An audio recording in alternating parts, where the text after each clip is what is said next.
मढीच्या यात्रेमध्ये मुस्लिमांना बंदी असेल असा ठराव ग्रामसभेनं मांडलेला आहे। मढी ग्रामसभेचा हा ठराव गट विकास अधिकाऱ्यांकडून रद्द करण्यात आलाय। ठराव कोणीही रद्द करू शकत नाही असं ठराव नक्की मिळणार असं नितेश राणे म्हणतात। सरकार कोणाचं आहे ते बीडीओच्या कार्यालयाबाहेर लिहून ठेवा असंही नितेश राणेंनी म्हटलंय। तर ठराव रद्द झाला असला तरी लोक तुमच्या पाठीशी असेल असं संग्राम जगताप म्हणतात। जे नियमात असेल ते सगळ्यांनी नियम पाळले पाहिजे। सरपंचांना पण सांगेल, ठराव आता एकदा रद्द केलाय ना, आपण छत्रपती शिवरायांकडून काय शिकतो? युक्ती तिथे युक्ती आणि शक्ती तिथे शक्ती।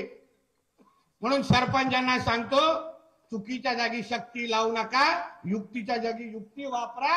ठराव तुम्हाला नक्की मिळणार हा शब्द तुम्हाला इथे देऊन जातोय मी। मिळणार, कोण थांबू शकणार नाही, कोण थांबू शकणार नाही। शक्यच आहे, कोणाला ताकद आहे?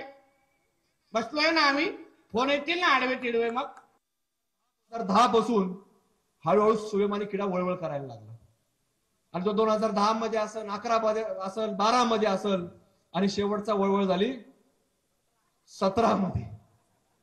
आणि 17 मध्ये वळवळ जरी झालेली असली शेवटची तर ती थांबलेली नाही। की सातत्याने तुम्ही जसं सांगितलं की कोण प्रसाद आणतोय त्याची तपासणी तुम्ही केली आणि त्या प्रसादामध्ये काय सापडले तुम्ही त्याचा खुलासा देखील केला। म्हणून हा खुलासा किती वेळा करायचा, कोणासमोर करायचा, त्याच्यामुळे तुम्ही त्याच्या खुलासाची वाट न बघता तुम्ही आज कुठेतरी ही सुलेमानी वळवळ ही या ठरावाच्या माध्यमातून ठेचायचं काम केलं।